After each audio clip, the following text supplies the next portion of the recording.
নমস্কাৰ আদৰণি জনাইছো সকলোকে আমাৰ ইউটিউব চেনেল পঢ়াশালীলৈ। তো লাষ্ট ক্লাছত আমি কি শিকি আছিলোঁ? বিভাজ্যতা কি, তাৰপিছত 2ৰে বিভাজ্যতা 3, 4, 5, 6 এইখিনিলৈকে আমি লাষ্ট ক্লাছত শিকিছোঁ। আশা কৰোঁ তাতে তোমালোকৰ কোনো প্ৰব্লেম হোৱা নাই, আৰু যিহঁতে চোৱা নাই সিহঁতে গৈ চাই ল'বা। ভিডিঅ'ৰ লিংকটো আমাৰ ডেছক্ৰিপশ্যন বক্সত দিয়া থাকিব। তো আজি আমি ষ্টাৰ্ট কৰিম নেক্সট হাতেৰে বিভাজ্যতা। এইটোৰ পৰা হাতেৰে বিভাজ্যতা: যদি সংখ্যাটোৰ এককৰ ঘৰৰ অংকটোক 2ৰে পূৰণ কৰি প্ৰদত্ত সংখ্যাটোৰ বাকী অংশৰ পৰা এই পূৰণফলটো বিয়োগ কৰাৰ পিছত বিয়োগফলটো যদি হাতেৰে পূৰণ যায় বা শূন্য হয়, তেন্তে প্ৰদত্ত সংখ্যাটো হাতেৰে হৰণ যাব। কি কৈছে? প্ৰথমে যিকোনো এটা সংখ্যা, এই সংখ্যাটোৰ এককৰ স্থানত যিটো অংক থাকিব, এই অংকটোক আমি প্ৰথমে 2ৰে পূৰণ কৰিম। তাৰপিছত এই এককৰ স্থানটো বাদ দি বাকী স্থানত থকা অংকবিলাকেৰে যিটো সংখ্যা গঠিত হ'ব, সেই সংখ্যাটোৰ পৰা এই যে 2ৰে পূৰণ কৰাৰ পিছত যিটো পূৰণফল পাম, এইটোক বিয়োগ কৰিম। তাৰপিছত যিটো বিয়োগফলটো পাম, এই বিয়োগফলটো হয় শূন্য হ'ব লাগিব, নহ'লে যিটো পাম এই সংখ্যাটো হাতেৰে হৰণ যাব লাগিব। তেনেহ'লে আমি ক'ব পাৰিম কি গোটেই সংখ্যাটো হাতেৰে হৰণ যাব। তো আমি কৰি চাওঁ। এটা মানে যেনে দিয়া আছে, তো আমি ইয়াৰ পৰাই চাম। ইয়াতে এককৰ ঘৰত কি আছে? 4। প্ৰথমে কি কৈছে? এককৰ ঘৰৰ স্থানৰ অংকটোক 2ৰে পূৰণ কৰিব লাগে। তো আমি 4টোক 2ৰে পূৰণ কৰিম। কিমান পাইছোঁ? 8। তাৰপিছত কি কৈছে? এই এককৰ ঘৰৰ স্থানৰ বাদ দি, এই অংকটোক বাদ দি বাকীখিনিৰে যিটো সংখ্যা গঠিত হৈছে, বাকীখিনিৰে কি সংখ্যা গঠিত হৈছে? 29। এই 29টোৰ পৰা আমাৰ এই পূৰণফলটো যিটো পাইছোঁ 8, এইটোক বাদ দিম। বাদ দিলে আমি কিমান পাম? 21। তাৰপিছত চাম এই 21টো হাতেৰে বিভাজ্য হয় না নহয়। তেনেহ'লে আমি ভাগ কৰি চাওঁ। 7 × 3 = 21। ভাগ গৈছে না নাই? গৈছে। তেনেহ'লে আমি ক'ব পাৰিম কি এতিয়া এই গোটেই সংখ্যাটো হাতেৰে হৰণ যাব। ক্লিয়াৰ হৈছে কথাখিনি? প্ৰথমে আমি কি চাম? এককৰ ঘৰৰ স্থানৰ অংকটো পূৰণ কৰিম 2ৰে। তাৰপিছত বাকী থকা সংখ্যাটোৰ পৰা এই পূৰণফলটো বিয়োগ দিম। বিয়োগ কৰাৰ পিছত যিটো আমি বিয়োগফল পাম, এই বিয়োগফলটোক দেখিম হাতেৰে বিভাজ্য হৈছে না নাই। তাৰপিছত যদি এইটো হাতেৰে বিভাজ্য হৈছে, তেনেহ'লে আমি ক'ব পাৰিম গোটেই সংখ্যাটো হাতেৰে হৰণ যাব। বেলেগ এটা কৰি চাওঁ।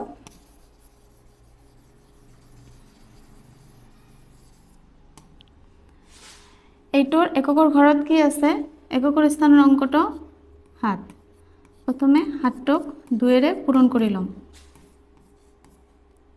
তাৰপিছত চাম বাকী সংখ্যাটো কি আছে। বাকী সংখ্যাটো আছে কিমান? 14। পূৰণফল কিমান পাইছোঁ? 14। বিয়োগ কৰিলে আমি কিমান পাম? বিয়োগফল 0। কি হৈছে? বিয়োগফলটো হয় 0 হ'ব লাগিব, নহ'লে হাতেৰে হৰণ যাব লাগিব। আগতটোত আমাৰ বিয়োগফলটো 0 অহা নাই, গতিকে আমি তেতিয়া হাতেৰে হৰণ কৰি চাইছোঁ বিয়োগফলটো হাতেৰে হৰণ যায় না নাই। এতিয়াতো আমি 0 পাইছোঁ, আৰু কিছু কৰাৰ দৰকাৰ নাই। এইখিনি তোমালোকৰ ক্লিয়াৰ হৈছে। এতিয়া আমি নেক্সট চাম 8ৰে বিভাজ্যতা। সংখ্যা এটাৰ একক, দশক আৰু শতকৰ ঘৰত থকা অংককেইটাৰে গঠিত সংখ্যাটো 000 বা 8ৰে বিভাজ্য হ'লে মূল সংখ্যাটো 8ৰে বিভাজ্য হয়। যেনে দিয়া আছে কেইটা আমি চাম পিছত। প্ৰথমে আমি কথাখিনি বুজি লওঁ। কি কৈছে? সংখ্যা এটাৰ একক, দশক আৰু শতকৰ স্থানৰ অংক। তাতে মানে কোনো এটা সংখ্যাৰ একক, দশক আৰু শতকৰ স্থানত যদি 0 মানে 3টা 0 থাকে, তেনেহ'লে আমি চালেই গম পাম কি সংখ্যাটো 8ৰে বিভাজ্য। ঠিক আছে? আৰু যদি 0 নাথাকে, তেনেহ'লে আমি কি কৰিম? এই লাষ্টৰ এই একক, দশক, শতকৰ স্থানৰ অংককেইটাৰে গঠিত সংখ্যাটো আমি 8ৰে বিভাজ্য হয় না নাই এইটো চাম। যদি যায়, তেনেহ'লে গোটেই সংখ্যাটো 8ৰে বিভাজ্য হ'ব বুলি কৈছে। ইয়াতে প্ৰথমে কি দিয়া আছে? ইয়াত কি আছে? এককৰ ঘৰত 2, দশকৰ ঘৰত 3 আৰু শতকৰ ঘৰত 0। তো 0টো দিয়াৰ দৰকাৰ নাই। আমি এই 3টা স্থানৰ অংকৰে গঠিত সংখ্যাটো কি পাইছোঁ? 32 এতিয়া আমি চাম এই 32 টো 8 ৰে হৰণ গৈছে না নাই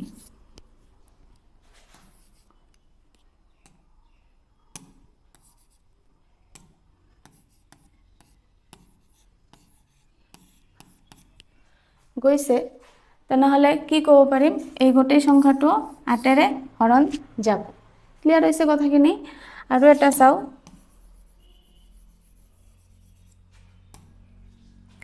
ইয়াত কি আছে এককৰ ঘৰত 8 দহকৰ ঘৰত 4 আৰু শতকৰ ঘৰত 8 গতিকে সংখ্যাটো কি পাইছো আমি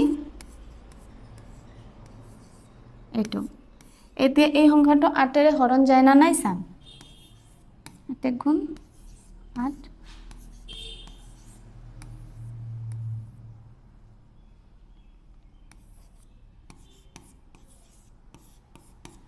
8 ৰে হৰণ গৈছে না নাই গৈছে তেনেহলে ক'ব পাৰিম কি এই সংখ্যাটো 8 ৰে হৰণ যাব কথাখিনি ক্লিয়াৰ হৈছে তোমালোকৰ এতিয়া নেক্সট আৰু এটা আছে এটো চাম কি দিছে ইয়াত একক দহক আৰু শতকৰ স্থানত কি অংক আছে 0 0 0 তিনিটা 0 পাইছো আমি ইয়াতে পাইছো না লাষ্টৰ কোনো এটা সংখ্যা লাষ্টৰ তিনিটা যদি 0 থাকে গোটেই সংখ্যাটো 8 ৰে হৰণ যাব হৈছে এইখিনি তোমালোকৰ এতিয়া নেক্সট আমি চাম 9 ৰে বিভাজ্যতা কোনো এটা সংখ্যা 9 ৰে বিভাজ্য হ'ব যদি সংখ্যাটোত থকা আটাইকেইটা অংকৰ সমষ্টি 9 ৰে বিভাজ্য হয় কি কৈছে কোনো এটা সংখ্যাৰ অংকবিলাকৰ সমষ্টিটো ওলাব দিছে এই সমষ্টিটো যদি 9 ৰে বিভাজ্য হয় তেনেহলে গোটেই সংখ্যাটো 9 ৰে বিভাজ্য হ'ব তো প্ৰথমে আমি এই ইয়াতে জেনে দিয়া আছে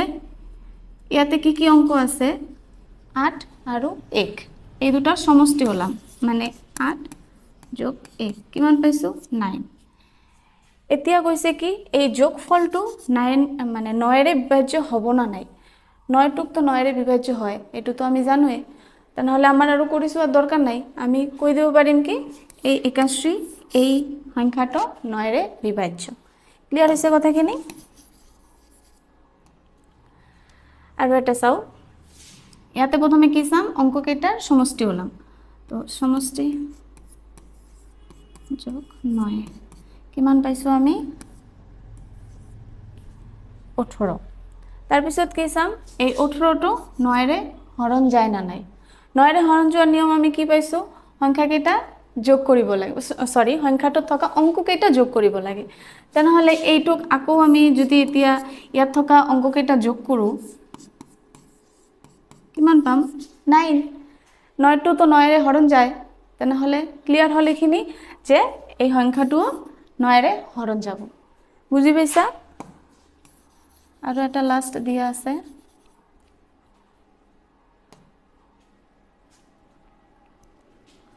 ইয়াত থকা অংক কেইটা আমি যোগ কৰিম প্ৰথমে এইকেইটা সংখ্যা যোগ কৰিলে আমি কিমান পাম 18 তাৰ পিছত এতিয়া চাম এই 18 টো 9 ৰে হৰণ যায় না নাই আকৌ একে ভাবে যাম ইয়াত থকা অংক কেইটা যোগ কৰিম 1 যোগ 8 কিমান হল 9 9 টো 9 ৰে হৰণ যায় ক্লিয়াৰ হৈছে কথাখিনি 9 ৰে বিভাজ্যতাৰ কি কেনেকৈ চাব লাগে সংখ্যাটোত থকা অংক কেইটা প্ৰথমে যোগ কৰিম যোগফলটো যদি 9 ৰে হৰণ যায় তেনেহলে ক'ব পাৰিম কি গোটেই সংখ্যাটো 9 ৰে হৰণ যাব এতিয়া নেক্সট যাও নেক্সট ইয়াতে 11 ৰে বিভাজ্য দিয়া আছে তো আমি প্ৰথমে 10 ৰে বিভাজ্যতাটো অলপ জানি লও 10 ৰে বিভাজ্যতা নিয়ম কি যিকোনো এটা সংখ্যাটোৰ অকল এককৰ স্থানৰ অংকটো তোমালোকে চাবা তাতে যদি শূন্য থাকে অৰ্থাৎ এককৰ স্থানৰ অংকটো যদি শূন্য থাকে তেনেহলে কৈ দিব পাৰিম কি এই সংখ্যাটো 10 ৰে বিভাজ্য হ'ব ক্লিয়াৰ হৈছে এটো একেবাৰে সহজ এটো তো আৰু বুজাৰ দৰকাৰ নাই তো একেবাৰে আমি 11 ৰে বিভাজ্যতা চাও এটা সংখ্যা 11 ৰে বিভাজ্য হ'ব যদি সংখ্যাটোত যুগ্ম আৰু অযুগ্ম স্থানবোৰত থকা অংকবোৰৰ বেলেগে বেলেগে লোৱা সমষ্টি দুটাৰ পাৰ্থক্য 0 বা 11 ৰে বিভাজ্য হয় এটো তোমালোকে ভালকে চাবা কি কৈছে কোনো এটা সংখ্যাৰ এককৰ ঘৰত যুগ্ম স্থানত থকা অংককেইটা আৰু অযুগ্ম স্থানত থকা অংককেইটা প্ৰথমে সমষ্টি ওলাম তাৰপিছত ইহঁতৰ মাজৰ পাৰ্থক্য ওলাম পাৰ্থক্য মানে কি বিয়োগফলটো ওলাই ল'ম যদি বিয়োগফলটো 11ৰে বিভাজ্য হয় বা বিয়োগফল যদি শূন্য ওলায় তেনেহ'লেও হ'ব তেনেহ'লে আমি ক'ব পাৰিম কি সংখ্যাটো 11ৰে বিভাজ্য আৰু যদি শূন্য নোলায় যিকোনো এটা সংখ্যাটো ওলাব এই সংখ্যাটো চাম 11ৰে বিভাজ্য হৈছে না নাই যদি গৈছে তেনেহ'লে সংখ্যাটো 11ৰে বিভাজ্য হ'ব আমি এক্সাম্পলৰে চাওঁ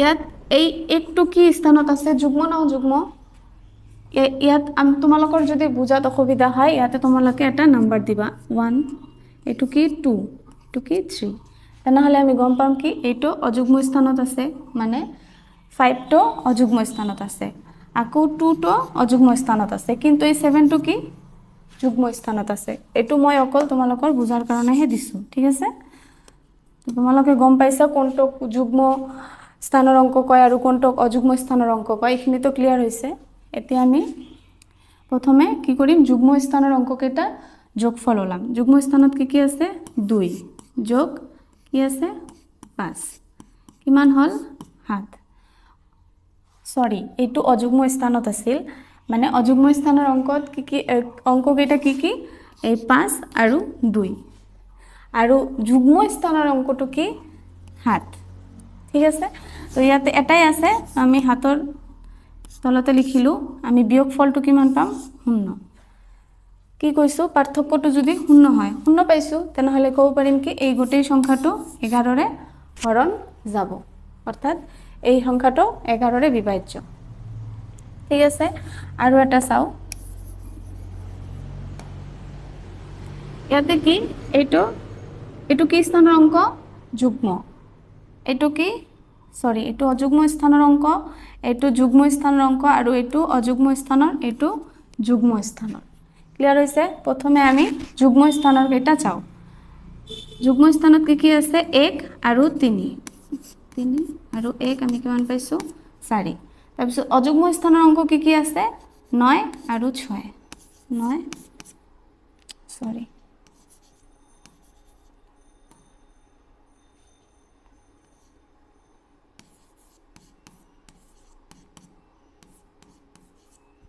15 হল তো আমি উল্টাই লও 15 পৰা আমি 4 টো বিয়োগ দিম কিমান পাইছো আমি 11 ইহঁতৰ পাৰ্থক্যটো কি ওলাইছে 11 টো 11ৰে হৰণ যায় মানে 11 সংখ্যাটো 11ৰে বিভাজ্য গতিকে তেনেহলে ক'ব পাৰিম কি এই গোটেই সংখ্যাটো 11ৰে বিভাজ্য ক্লিয়াৰ হৈছে কথাখিনি প্ৰথমে কি কৈছে কোনো এটা সংখ্যাৰ যুগ্ম স্থানৰ অংককেইটা সমষ্টি ওলাম তাৰ পিছত অযুগ্ম স্থানত থকা অংককেইটাৰ সমষ্টি ওলাম তাৰ পিছত এই মানে সমষ্টি কেইটাৰ দুটাৰ পৰা আমি ইহঁতৰ মাজৰ বিয়োগফলটো ওলাম যদি বিয়োগফলটো শূন্য হয় বা 11ৰে বিভাজ্য হয় তেনেহলে গোটেই সংখ্যাটো 11ৰে বিভাজ্য হ'ব বুলি কৈছে ক্লিয়াৰ হৈছে এইখিনি তোমালোকৰ এতিয়া নেক্সট 12ৰে বিভাজ্যতা এটা সংখ্যা 12ৰে বিভাজ্য হ'ব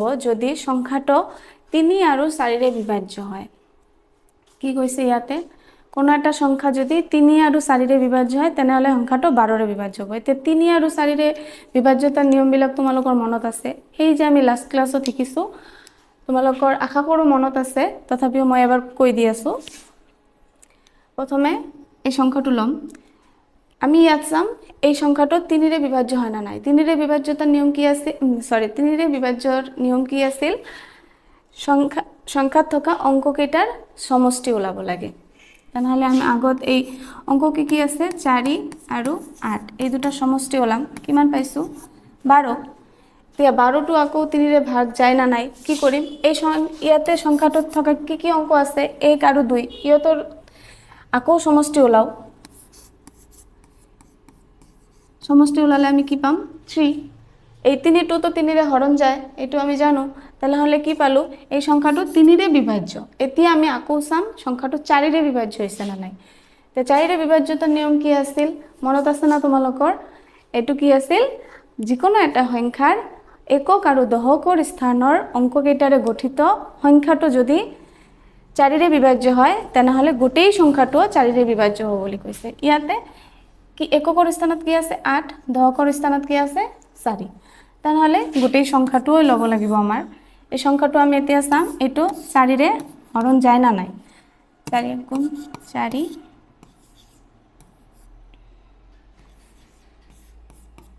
4ৰে হৰণ গৈছে না নাই গৈছে তেনেহলে আমি ক'ব পাৰিম কি এই গোটেই সংখ্যাটো 4ৰে হৰণ যাব তেনেহলে আমি পাইছো কি সংখ্যাটো 3ৰেও বিভাজ্য হয় 4ৰেও বিভাজ্য হয় তেনেহলে সংখ্যাটো 12ৰেও বিভাজ্য হ'ব কথাখিনি ক্লিয়াৰ হৈছে আৰু এটা एग्जांपल লৈছো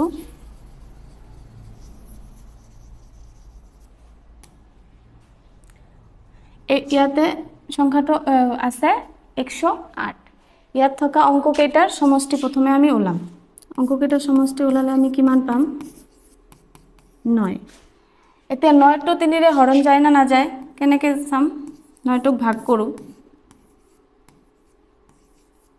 3 গুণ 9 ভাগ গৈছে না নাই গৈছে তেনেহলে সংখ্যাটো 3ৰে ভাগ গল এতিয়া আমাৰ আকৌ চাব লাগিব কি 4ৰে বিভাজ্য হয় না নহয় সংখ্যাটো 4ৰে বিভাজ্য কি আছে এককৰ ঘৰত যাম আৰু দহকৰ ঘৰত একক আৰু দহকৰ ঘৰৰ অংক কেইটা মিলি কি সংখ্যা গঠিত হৈছে ইয়াত 8 আগত শূন্য দিয়া দৰকাৰ নাই তেনেহলে 8 টোক 4ৰে ভাগ যায় না না যায় 2 গুণ 8 কি পাইছো ভাগ গৈছে না নাই গৈছে তেনেহলে আমি ক'ব পাৰিম কি সংখ্যাটো 3ৰেও ভাগ যায় 4ৰেও ভাগ যায় আৰু 3 আৰু 4 দুটা সংখ্যাৰে যদি ভাগ গৈছে তেনেহলে এই সংখ্যাটো 12ৰেও বিভাজ্য হ'ব ক্লিয়াৰ হৈছে কথাখিনি কোনো এটা সংখ্যা মানে কি তুমি 12ৰে বিভাজ্যতা মানে কোনো এটা সংখ্যা 12ৰে বিভাজ্য হয় না নহয় চাবলৈ আমাৰ সংখ্যাটো 3 আৰু 4ৰে বিভাজ্য হয় না নহয় চাব লাগিব তাৰ মানে তোমাৰ আগৰখিনিও জানিব লাগিব তেনেহলে হে তুমি